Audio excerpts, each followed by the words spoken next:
I'll move next on to our next speaker. It's Michael Codd, who's Head of Innovation at AB InBev. And he's got a talk, a 99-second talk with the great title of Finding Opportunity Within the Danger.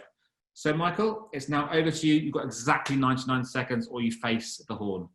All right. Hi, everyone. So as we know, COVID started in China. And as a global business, we learned a lot from China, not only how to deal with the crisis, but also from language. So the Chinese word for crisis is Wei Ji, consisting of two words. One is danger, and the other is opportunity. So this is the oldest language in the world that has realized that in every crisis lies opportunity. And you can go to the next slide, where I'm splitting between BC, before COVID, and AD, after this wave of domestication, in the next slide as well. 4 areas I can point out. One is before we had digital revolution as an afterthought, so budget often got cut, whereas now technology is really at the heart of what we do.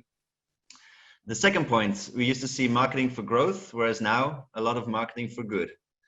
The third point, our climate has been suffering for many years, and I personally am pretty happy to see Earth have a breather.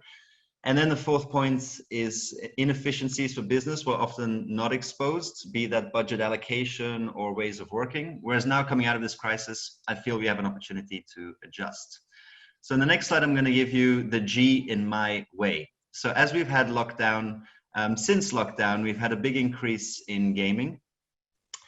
And gaming and esports is a big passion of mine. And so it's really given me the time to align with the brands, with the marketing team on running some campaigns on how we can link beer with gaming. And so in H2, we're going to see some big campaigns on linking those two passion points of mine. So stay tuned. And I want to finish with asking the audience, what's your G? What's your opportunity in this crisis? Fantastic.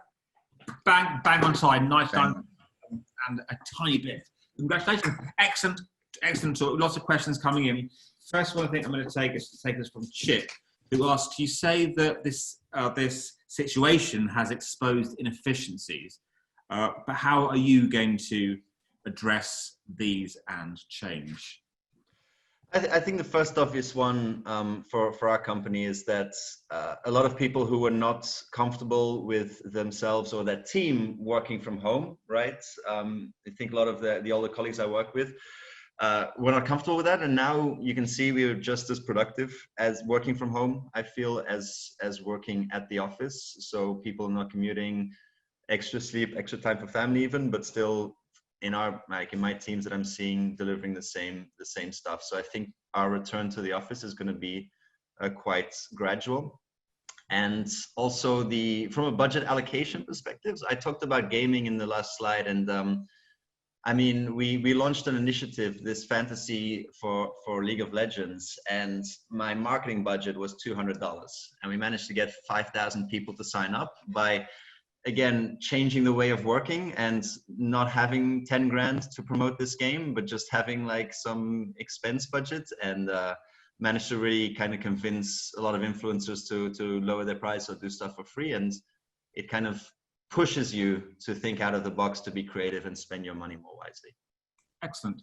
Another anonymous attendee, I don't know why people are so shy today. For CPG brands, there can be a lack of data. How do you tackle this? Yeah, it's true. I would say data, for us, there's not a lack of data as much as being able to pull different data points together. So we have a lot of what we're calling cringeworthy data puddles, and all these puddles are not connected and forming a data lake. So getting like a single view of the customer, a single view of the consumer is really a challenge, and maintaining that data and keeping it clean and structured is a challenge. So what we are doing a lot is also relying on partners to have like second party data to get richer insights, or like market research from companies like Nielsen.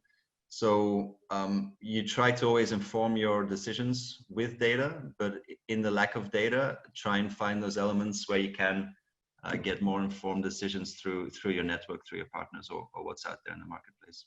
Amazing. Last question. We've got 1 minute left. It's from Natalie, who asked another good question. This is a great time for opportunities, especially for those that live outside of the city. What do you think the future is for events? Do you think we will see more global interaction? So yeah, I mean, from the event space, again, I can make an esports reference, but we've seen a lot of concerts happening digitally now. Travis Scott made a concert inside Fortnite where we had, within 10 minutes, there was 12 million people attending this concert. I've seen a lot of, YouTube concerts and everything happening online. I think events will come back. Physical events for sure will come back, but I don't think it's going to be the only way we will be attending events. So I think it'll go towards a mixture of digital and or physical or combined. But I personally can't wait for events to come back. I'm glad football is back, but I'd love to be back in a stadium to watch it in real life as well. Madfest itself is coming back in the real world in November, so we'll be back together again finally. So thank you so much. That was great talk and great question answering. Thanks for spending the time. Thanks, Justin.